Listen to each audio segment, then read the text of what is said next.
make sure that works. Okay, perfect. So we are full screen this. Okay, I'm going to go turn it over to Marcus Lab now. Thank you so much.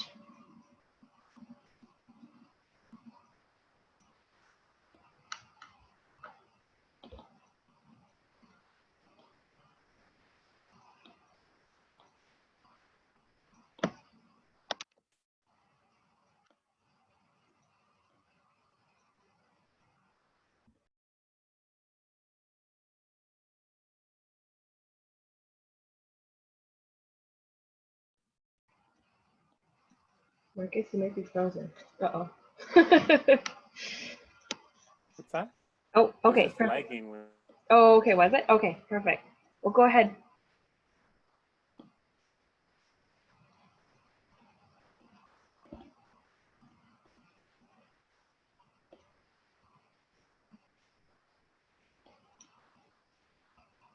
Oh, sorry, it was just lagging right when you were speaking there, so I missed what you were saying, but I'm assuming you, okay. Sorry, I didn't hear what just happened there. Apologies, there was a lag. Hi, my name is Marcus Lobb. I am the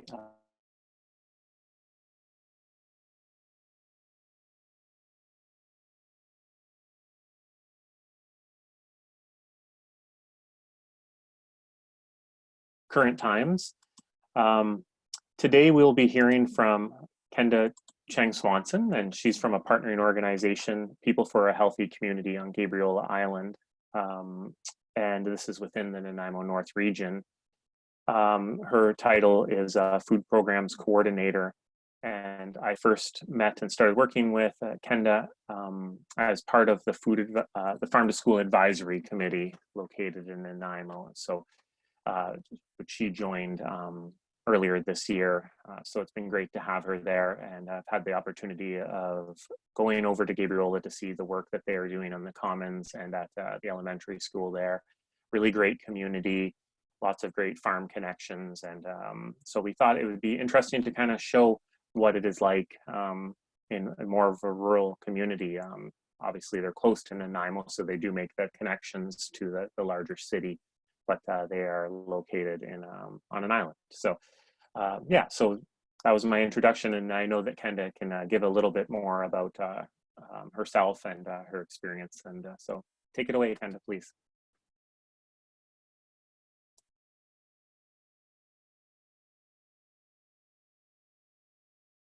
Okay. There we go. Hi, everyone. Thanks, Marcus. So yeah, I'm really grateful to be here today to be sharing a bit about what farm to school looks like in my community on Gabriola Island. I think rural remote communities across our province look really different. I think the north and the coast definitely have a lot of differences, but even in my work talking to other coastal communities too, all of us have unique features that make our community their own. So I hope through kind of telling a bit of the story of how we do things in our community, people will be able to take away some things that they can apply to their environments, whether it be a rural environment, a small community. I think a lot of the things I'm going to talk about too are also really applicable in urban environments too. And then being able to kind of take the things that are out there and use what works in each of our local contexts is, I think, really powerful. Some of the key things I'm going to talk about today are going to be about relationship building and the mutual benefits of school and community working together, along with I'm going to be touching through my story on how some of the challenges and sometimes the lack of resources that smaller communities in more rural remote locations can experience can also be harnessed as opportunities to do things a little differently and creatively. And a way for us to also localize too when we have to be looking to our smaller communities to be able to work with what we've got. And in that way, how we can be able to kind of use assets that are already in community or building up assets in community, both physical and social and people too, to be able to over time scale up our farm to school movement and our wider movements of food security, and promoting health for kids in our communities too. We can go to the next slide. So my community is located on Snuneymuxw territory. Snuneymuxw people are Coast Salish people on the Salish Sea. My family has come here through as uninvited settlers through, on my mother's side, China and then South Africa and then to these lands. And on my father's side has come through from Ireland and Sweden to what we know as Canada. And I've been really lucky because I actually grew up in Snuneymuxw territory. And it's a really beautiful place. The language spoken by Snuneymuxw people is Hulkaminam. And I wanted to just share a little bit of a story about one particular site that is a really special site on what is now known as Gabriola to Snuneymuxw people. So this photo here you'll see on the screen is a village site called Tlaalt. So the meaning in Hulkaminam for that is rich place or expensive dwellings. This is a really beautiful spot of land that looks towards what is now known as the Nanaimo. And there's a large clam bed just down the shoreline. There are many burial sites in this area. And there's actually a creation story too linked to this place. So the creation story linked to Tlaalt is a story of Mink, who lived here with his grandmother. And Mink the trickster, actually, the story is that he tricked a chief who had guard over fire, and through kind of his trickster Mink ways, Mink was able to convince Chief to give him fire. And it's from Mink and from this site of Tlaalt that Snuneymuxw people have had the ability to make fire. So this is a special place of many places on Gabriola, on what is now known as Gabriola. And I'm just very grateful to be nourished by Snuneymuxw lands as a settler. And I think particularly during these strange times with COVID and the pandemic too, I feel really grateful to be here and to be able to find so much support from the land here too. And next slide. So thanks for the introduction, Marcus. So just to give you a little bit more insight into myself. So I come to Farm to School in the role of a community partner. So as Marcus mentioned, my organization partners with the elementary school and other community members and groups to run our growing and meal program in our community.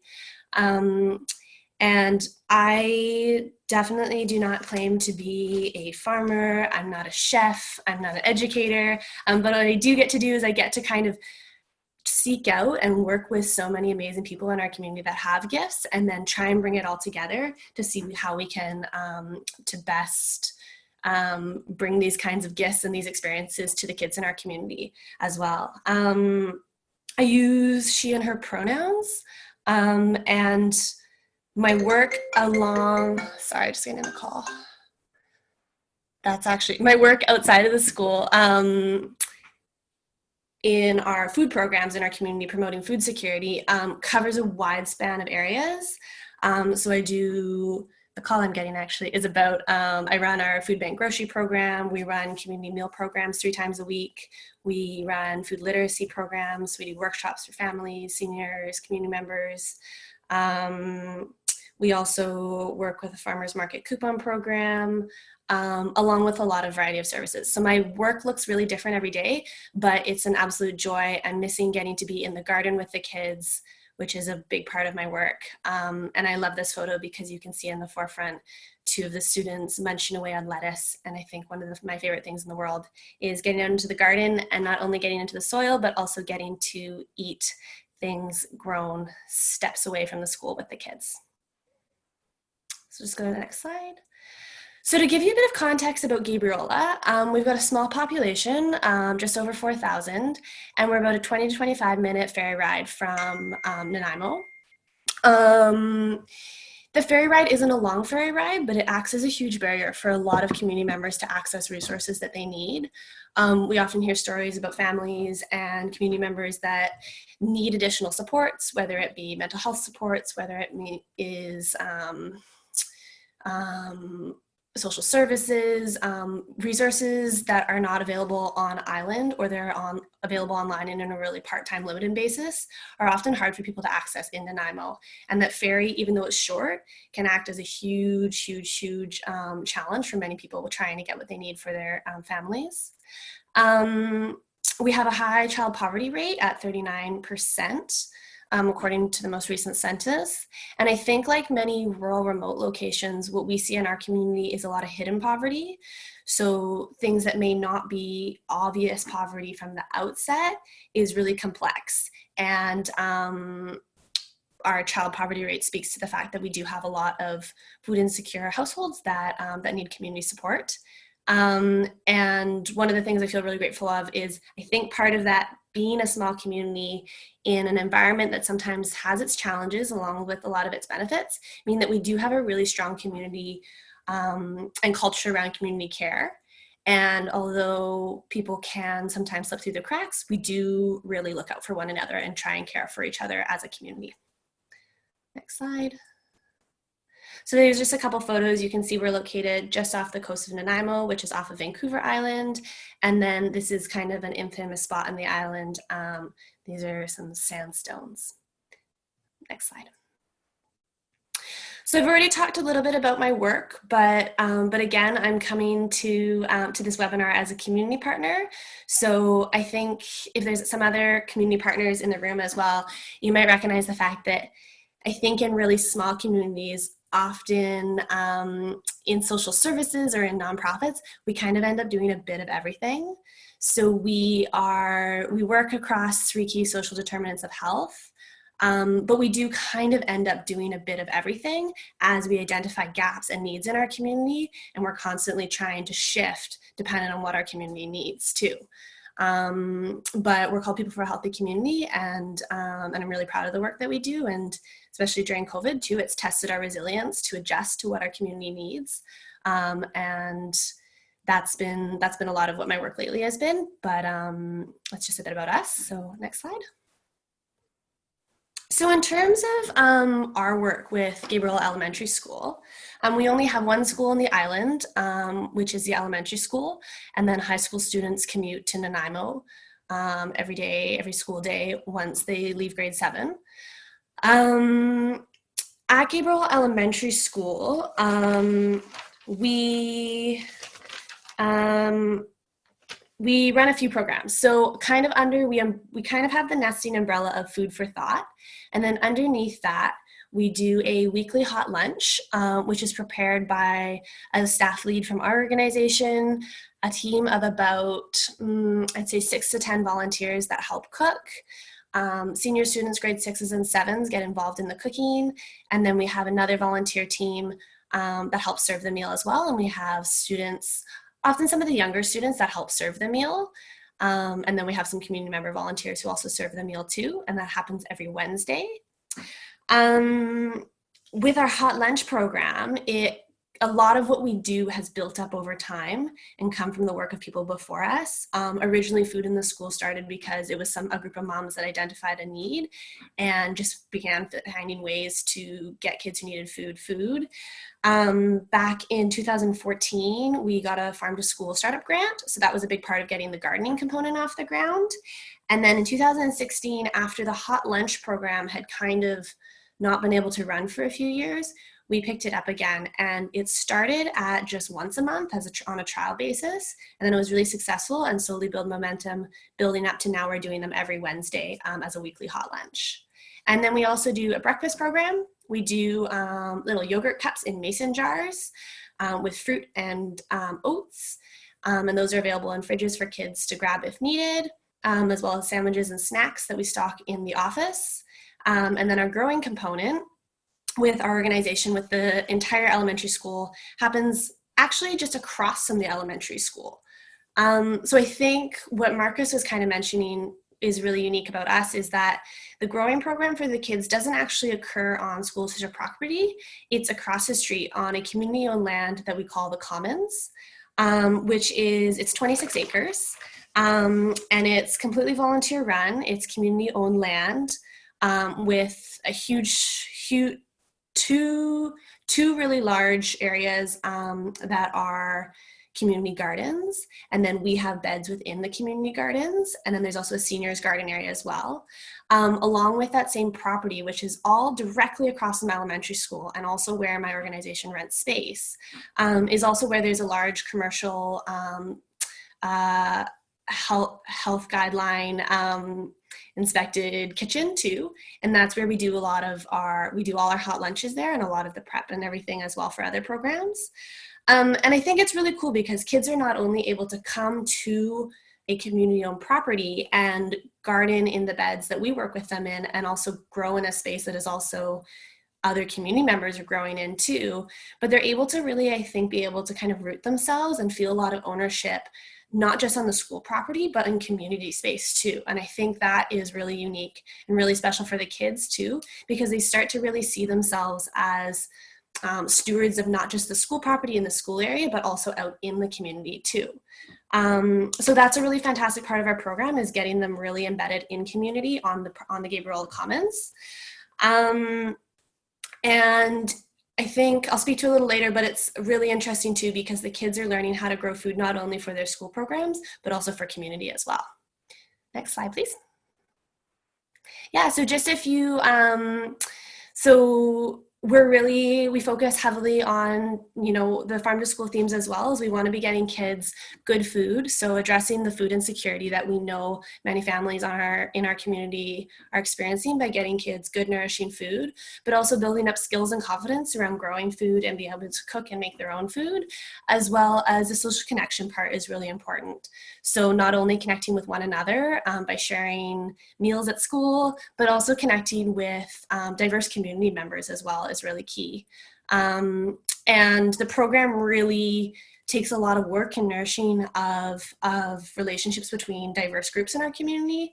So between the PAC, between the administration, between the teachers and the staff at the school, between our organization as the partner, and then the volunteers that also manage and take care and tend to the Commons, which is a community property that is so key in all of what we do. Along with supporters too. We have businesses, our grocery store. We've got a lot of different relationships that are part of this program that make it work. And a key cornerstone for us is also the accessibility and inclusivity part of the program. So we try and make the programs as open access as possible, because I think one of the things that we see a lot in a small community with a really small population is that there can be a lot of stigma around accessing supports in the community, whether it's food supports or coming in to receive food bank groceries or see a social worker. There can be that kind of fear of, oh gosh, what if my family gets labeled in some way? But at the same time, we know that there are families that need some help.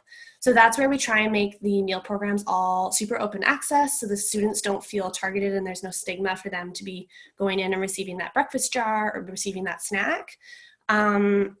So in that way, we send out letters and we send out envelopes, and we try and use language that's really, I think, positive language around trying to normalize that it's okay to access some help and access these supports available at the school. So we focus on our language, I think, is really important. And then we also constantly are trying to think of ways that it can be okay for people to access programs that help out a bit. So one of the things we use is, it sounds really small, but I think it was really important, is when we send out the form that parents fill in return for people to sign up for the hot lunch program. We didn't used to have any kind of envelope that the money or the check could go into. It used to just kind of come back through the teachers and that kind of way. And then we flipped it where we started printing them on envelopes that could be sealed so that nobody would see them other than myself and my staff in terms of who was truly paying what they could. And we kind of present it as pay what you can donations towards the meal. And what we did notice is that there was a higher uptake then in people that were accessing it's okay to not enclose any funds in an option because the teachers weren't seeing it. We weren't, and only us receiving them on the back end, we're kind of seeing those donations and making it really accessible for people just to truly pay what they could afford. Next slide, please. So through all those programs I kind of mentioned earlier, we do really emphasize that kind of holistic approach for the kids and families. So we try and involve them in all aspects. So that's where we start them at the beginning in terms of working in the soil, planting the seeds, growing the food, harvesting the food, and then getting the senior students involved in cooking the meals as well. And then getting student volunteers involved in the serving, the cleanup. And I think so much of nurturing that curiosity around where the food comes from, as well as building their confidence that, hey, yeah, look what you can do. You can grow food and you can turn it into a meal for your school. How cool is that? And I think a big part too of them growing food in community and with community that's really cool is that they're also learning about local issues of food insecurity. And we're also helping them to grow their confidence and ownership as community members too. So we talk to them and we bring them in, and they also volunteer in our food bank too sometimes. And we talk to them about, what food insecurity is and what poverty is. And we tell them too, like, this food you're growing, it's gonna be in your lunch, but isn't it cool too that we also get to send this to households in the community and to your neighbors and to people who need a bit of help too. So I think being able to kind of, and it also ties into curriculum too, being able to also cultivate that kind of citizen aspect of what we do too has been really positive for the kids too. And really trying to think about how every step of the way the kids can be involved too. Next slide.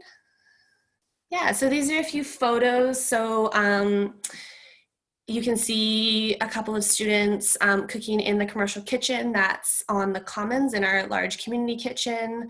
There's some kids watering. One of the things that was really successful that we did is we had a farmer donate big bags of dried beans, and then the kids got to pull the seeds out of them. And it was just kind of like a random activity we decided to do because it was really good for a rainy day inside. But that was super successful. I had no idea that kids enjoyed playing, like getting the beans out of these pods so much. So we're definitely going to try and do that again because it was definitely a hit. But yeah, we work to really engage them in all ways, and I think that's been really positive for them. Next slide.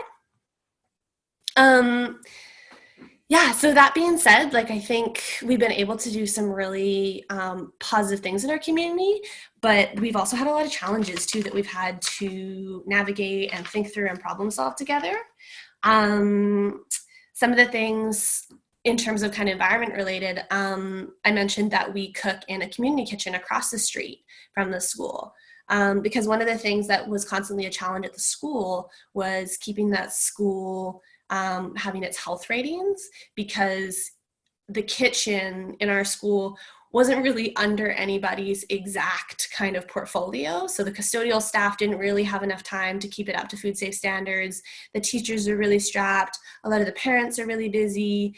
As an outside organization, it's not really, it was kind of a whose responsibility is it? And it often wasn't well stocked, didn't have the tools and things needed and that kind of thing. So I think being able to address that challenge by using a community space instead has been really positive. And then also the kids are getting introduced to commercial kitchens and new spaces outside of their school that exist as a community asset too. We also struggle with the property that we're on. Many of the Gulf Islands have groundwater issues. And the property that we garden on often has water challenges too. So that's something we're still working through. And I think climate change has definitely been a factor too of figuring out how we can save more water, how we can harvest more rainwater. And that's something that also has been a challenge. But being able to talk with the kids about that too, and involve them in the challenges that we're working through too, have also been really interesting. And then some of the things as well that I've put up here that I think we see in small communities is we definitely have burnout, because sometimes we have the same people who are wearing 5 different hats as doing 3 different jobs in the community, many volunteer roles. So that's been a challenge, along with when we have changeover in administration, so the principal has changed a few times, we have parents whose kids graduate with change, we have turnover of volunteers. So I think sometimes those turnovers can be really challenging, which also relates to the sustainability of the programs and being able to try and make sure that the programs sustain past when, one really motivated parent volunteers student leaves, or when one really gung-ho teacher, moves or something like that. Has been something we've always been working on. And then evaluation I put in, because evaluation is always really hard to do when I think many of us are so busy doing the work. It's hard to find the time to pause and look back and evaluate what we're actually doing. But some of what we've done is just trying to build that into the programming. So for there being kind of check boxes at end of year, halfway point too, that we then say, okay, now it's time to evaluate. So using things like Google surveys, which are super easy and free to set up. That's been a really great way to be able to get feedback from teachers, from parents. There's a Facebook group for parents that I'm a part of and are able to reach directly with parents if I'm not getting the feedback I need through sending letters home, for instance. So I think trying to build evaluation in is constantly a struggle as well that we're working on, but I think we're slowly improving that too. And then be able to have that evaluation component and have really good statistics too around how many kids are involved, how many kids are accessing breakfast, accessing snacks, and that kind of thing. I think having those statistics is a way then to be able to attract more funding in the future, and having really on-hand statistics to tell the story to the community of how many kids are engaged and the benefits of your program. But that's something we're still trying to improve as well. Go to the next slide. So definitely, kind of as I was going through some of the challenges before, some of the solutions that we've kind of come to have definitely been through leveraging what we have as a community and what we have as assets. So I've talked quite a bit about community spaces, and I think just the key thought on that from what I was thinking about is I think sometimes in any place there can be kind of these divisions in terms of no, this is the school, this is where this happens, this is social services, this is where this happens, this is where the medical center, where this happens. And of course there needs to be unique spaces for unique purposes, but I think the more that we can get in and share spaces, I think then kind of sometimes naturally partnerships then emerge. Or I think I think bringing the kids into community then is a really different dynamic if we were just going in and doing food literacy in the school, because the kids are able to see that they're a part of a bigger network and they're a part of a bigger system, and that they have a really important role to play in that.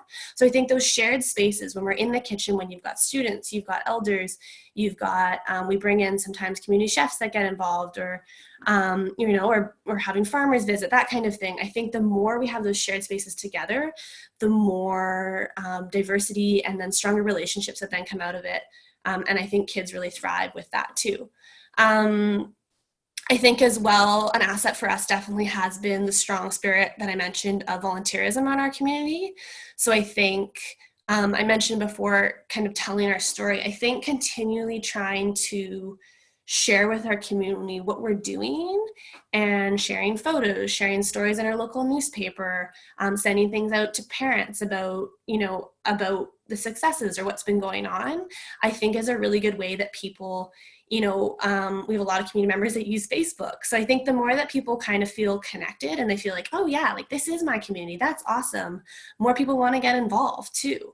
So not being afraid to share out what you're doing, because I think in that we have amazing volunteers, and not all of them are connected in a direct way to the school. A lot of our volunteers are retirees. We have some folks who participate in some of our community programs. They participate in the meal program or our grocery program, and then they also want to engage with helping out in community in another way, so they come and help out in the school meal programs. So I think being able to tap into that ownership that broader community also feels of like, hey, this is our school, these are our kids, and how can we support them? And that sometimes is businesses we partner with that'll do a sponsorship meal. Sometimes it's a volunteer that comes in and does some cooking or gardening. But I think really tapping into that volunteerism spirit in terms of ownership as well has been really successful. And we're able to offer things to the kids, like food programs, at a really, really highly subsidized, if not free price most of the time, because we have so many volunteers involved.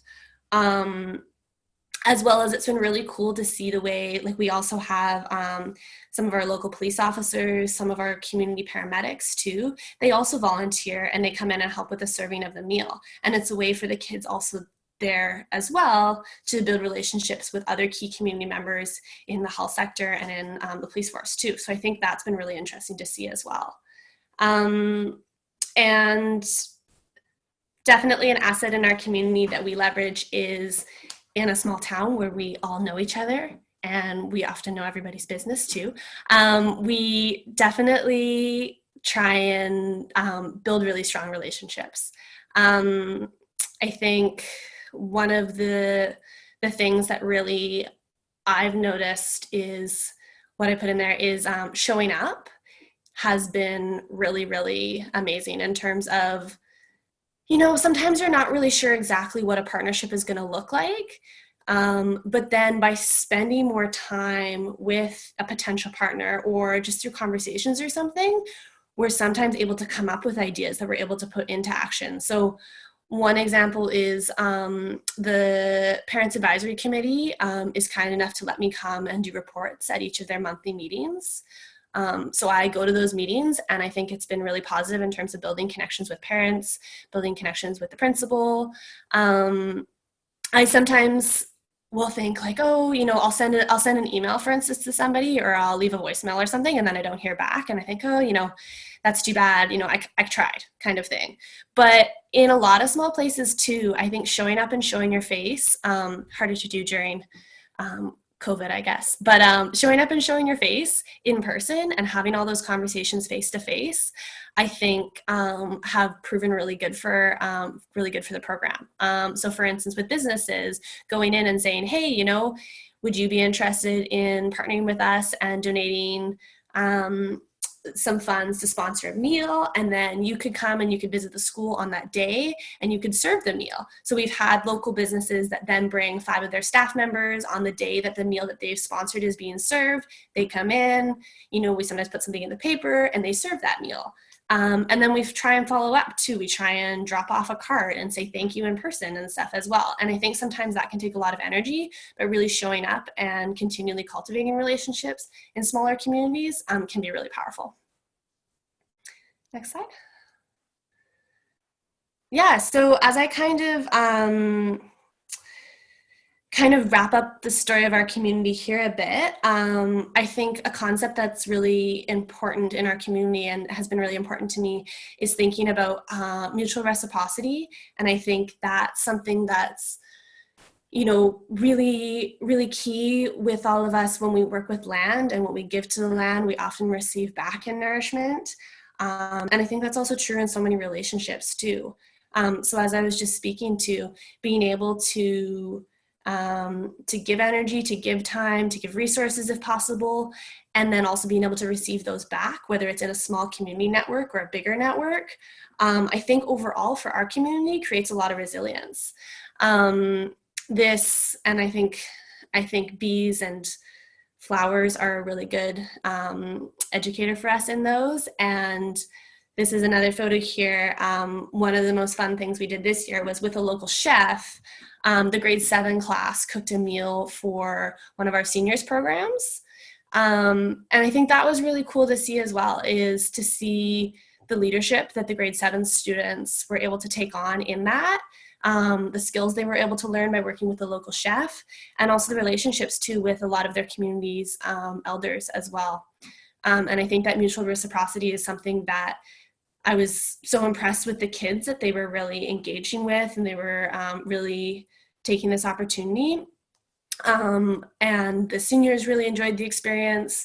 But I think overall, you know, we see especially during times when communities experience challenges, like a pandemic.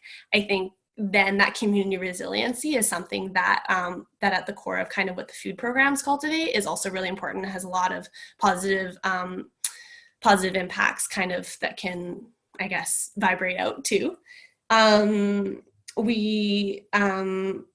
One of the things we're working on right now in the context of COVID, because we can't do gardening with the kids, is we're working on a seedling project where we're trying to deliver little seedling kits to all the elementary school students so they can still do some growing in their households.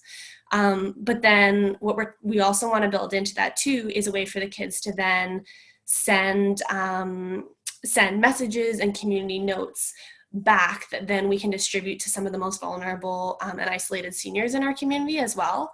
So I think sometimes through a food program, you can also build some stronger social connections too that I think have a lot of positive impacts on the community as well. Go to the next slide. Yeah, so to wrap things up, I definitely think, just kind of starting where you are is something that our community did. As I mentioned before, I think the hot lunches are a really good example of it kind of started in just a pilot way and then use those lessons learned to then scale it up from once a month to twice a month to now every week. And I think you just kind of have to start and then you can figure out what's working, what's not working. You can evaluate, you can add different pieces. And I think often too, sometimes if you're willing to think a little creatively in your context and think about, okay, what is it that my community really has that are strengths that we can build on? What are some of the challenges that we have? And what are some ways that in a really localized way that fits with the culture of our community and what people here want? And you can, and that can just be asking people too, just starting with, hey, this is something we're thinking of doing. And do you think this would work for you and your family? Would this work for you in your class? What about this? And I think then kind of things evolve, things change. But when you have those relationships and you've got really strong relationships built, then there's so much trust there that people are going to be willing to grow and expand and add new aspects and continue to evolve the programs too. In a way that works for your unique community. So thinking about the unique features of the community and what are the things you really want to highlight and emphasize. And for us, some of the uniqueness is just that we're physically really close together in terms of our downtown core with the school and the commons property and our organization. And we're working outwards. We've got some farms nearby. So really thinking, okay, what are these things that are really unique and powerful and how can we use them? And then, things often are not going to go as planned and they're not going to be perfect. Sometimes I've had lesson plans for when we're working in the garden and then it's probably this day, you can see all these kids, they decide they want to try something else and they get distracted by something else in the garden. And sometimes that's okay too. Sometimes they're not super engaged in the activity that I had planned. So we'll do that for a bit. And actually they want more time just to taste things and to smell things. And of course there's needs to be some structure and some guidance and stuff as well. But I think also just kind of figuring out what works and being okay with things to kind of happen organically has been really helpful for us as well. Yeah, so that's kind of, we can go to the next slide, Addie. Some of the features of what we do in our Farm to School program on Gabriola. I'm super happy to take questions. My contact info is there as well. And I'm always curious to see what other people are doing in other places across the province too, because I think there's a lot that we can learn from one another. And Farm to School is great with connecting us in. So yeah, a lot of the work that we do, it's thanks to, we've got some amazing teachers and community members and farmers and chefs in our community. So I'm really grateful to them and I'm stoked to be able to share some of it with all of you today. So feel free, my phone number and my email is up there and we can also chat now too. Thanks so much. Awesome. Thank you so much, Kenda. That was so helpful. I thought of all these questions and you just answered them right away. So I was wondering though, what is your favorite thing to grow with the kids? Like you said, the dried beans was kind of cool. Are there any other things that Yeah. have worked really well, like in a hands-on way with kids? So yeah, the beans we didn't grow. Those were donated by a local farmer. Oh, okay. Cool as well, because then being able to expose them to seed saving and some of the people that do seeds on our island too through that exercise was really fun. So we were trying to figure out too what we can put in the lunches at the kids. So we're trying to menu plan as well, which we have to do way in advance sometimes. And a bit of the challenge is figuring out, okay, trying to figure out what's going to be in season and then also what's going to be successful in our garden. And, sometimes we have huge successes. So this last photo is romaine lettuce, and that was planted by a class. And we have so much lettuce and it's not thinned out at all. And that's what happens planting seeds with 6-year-olds, I guess. I don't know. But kids, so some of the things the kids love with us, so they love eating Caesar salad. So we grow a lot of romaine lettuce. So this was great because we had a complete ridiculous overabundance in that bed last year. And one of the things they loved planting potatoes. That was really fun for them. And then learning about, potatoes and stuff like that too. So that was really successful. The other thing they love doing is eating carrots. So we try and plant a ton of carrots because there seems to be a lot of joy in terms of getting to dig out your own carrot, and then we just have a rinse bucket and then they eat it there. So carrots are really successful because they can just eat that right on the spot with a little rinse. Yeah, and then trying to fit things in that are going to be easy to then harvest and put into the lunches for sure. So lots of greens and stuff through the spring. And then squash and stuff is really easy to store and then also to put into meals through the winter too. So we, sometimes we'll freeze squash and then use it in a soup later on and that kind of thing. But I think the biggest thing that I really try and emphasize is every week when we show up, having something that the kids, this doesn't work at every time of the year, but wherever possible, having things that they can eat, because I think kids thrive so much on all their different senses. So always trying to think about, okay, maybe it's something wild, maybe it's just a mint bush, or maybe it's like rosemary or something like that. But giving things they can, kind of be like, what are we going to try today? We're lucky, not all of them, but most of our kids actually really love kale. And that's something that grows for a really long time here, pretty much year round. So if in doubt, we have tons of kale planted, and before they go, we get to eat something, and then, during peak times they can eat more things, but it's always fun to have something for them on hand that they can eat. So kale as well is a good hearty one. Yeah, that's awesome. That's fun that they can eat and visit the garden too. And yes, such a core in there. Yeah. And especially if they planted the kale, that's how you get kids to eat it, right? Exactly. Yeah, our kids are pretty good. They like kale. They are. I'm not seeing any questions come in, so feel free to just type them into the group chat. I think you have to go find the screen. Or if anybody has any questions, you can just unmute yourself too if we want to try that. Sure. Give that a try. Okay.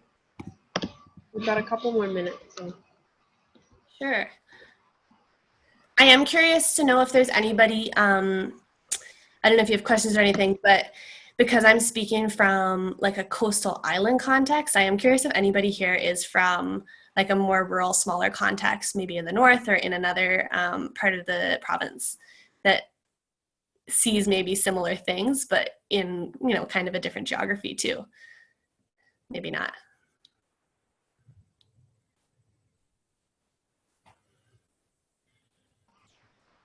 I didn't get to see your mentee, Addie, about where everyone was from. Yeah, sorry. I realized I just shared that screen and not my whole computer. So when I switched screen, anyway, I apologize. That's okay. Figured out the problem. Yeah, for anybody who's doing similar programs as well,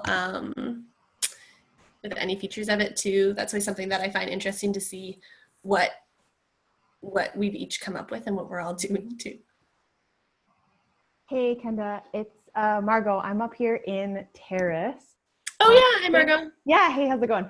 Thanks so much for your presentation. That was really awesome. Actually, a lot of the things that you mentioned really resonated with our community as well, in terms of kind of coming up with some creative solutions that you may have to kind of think outside the box and draw on some community resources that already exist, or get creative in kind of creating some new ones. So that was a really big thing that resonated here. And then the relationship building, I think, that you touched on is really huge, especially in small communities where everyone sort of knows everyone. That, I think, is a similarity that that we really see here for sure, and that goes a really long way. Totally, and I'm glad that it's also resonated for you up north too. But I think the relationship building one too. Like, I think I previously probably underestimated relationship building. Like, I think it's something we often talk about. We're like, oh yes, relationship building, partnership development. Like, I think those things get thrown around a lot. But then I think it's only actually after doing this work for about, I don't know, I'm at about 2.5 years now, is when I've actually seen sometimes the fruits of all that labor of putting into the relationships. Like, you kind of didn't realize at the time, it was just kind of like, oh, that's great. Like, we emailed a bit and I visited your farm stand, or that was sweet, you were able to come in and facilitate a session, and that's awesome. And we've stayed in touch and we've kept talking and we've kept visiting and connecting. And then I think then sometimes that relationship, then suddenly an opportunity comes up and then you said, great, yeah, we've got those relationships. We can say yes, we can run another, add another layer or run a new program, because you've got all those relationships really strongly developed. So I think sometimes the kind of power in those you don't see right away, but then I'm definitely seeing the longer that I do this work that, oh, okay, yeah, it's not just like, oh yeah, relationship building, partnership, great. It's like actually really, really meaningful and has like really, really meaningful impacts too. Awesome. We did have one question come in from Nikki. She's wondering what your background in gardening is and how you learned to garden. So Nikki, I grew up with a garden. I actually grew up on Gabriola, and then I've spent some time in other places and come back. So I always grew up in a family that we grew some of our own food. We've got a big property. We were really lucky in that way. But I've never been like a farmer or a grower in that sense. So I've always, I've been involved in kind of student gardens and kind of household gardening and that kind of thing. And my background in terms of education-wise is sociology and social justice studies. But I think coming to this work then, it's been a really kind of humbling way that I've been able to bring in community experts and bring in knowledge holders and try and play that role with the kids too, of learning alongside them sometimes. And then if we have something really specific that we want to learn about with the kids, then looking to community and who we have. We've got a lot of elders who have a lot of really amazing knowledge in our community. And can we bring them in? Do we have people that then I can just kind of elevate their voices to the kids and build that relationship to then be able to bring in really like specific knowledge. But yeah, I come from, I love growing food and I do it small scale, but definitely not in any way formally certified. Well, that's awesome. I think that's a good point, that you don't have to know all of these things to work, with kids and community groups. You can bring in those experts. Yeah, exactly. And I'm super like with the teachers and stuff too. Like, some of them have been growing food and have a lot more experience than I do too. So some of the teachers, I think they like being able to pass off their kids to a community member who can then, has a different relationship with them.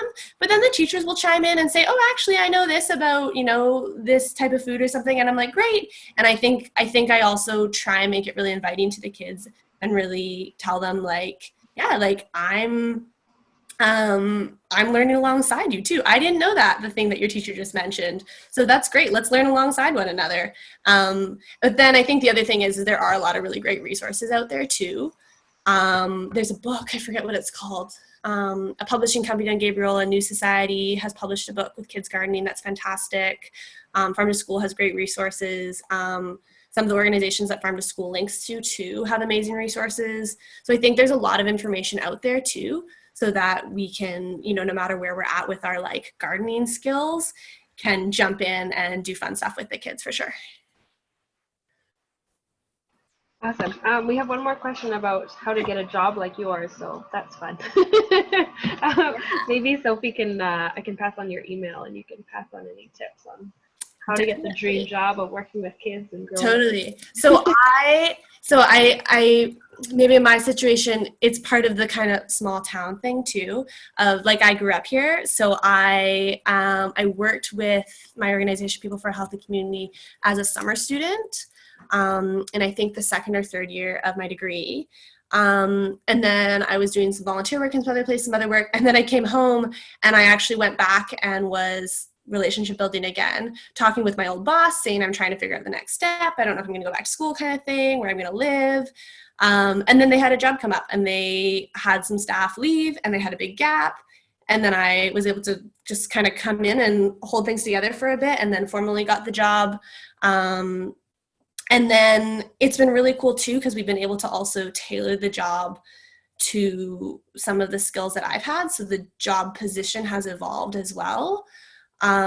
Based on kind of, again, in a small town, you're sometimes limited with the people we have that are available to work and what kind of hours and stuff. So we've been able to tailor it to some more of my skills, which were kind of more on the social justice, communications, organizational, nonprofit side of things, and then bring in people that have more knowledge, you know, in the like cooking aspect or something like that.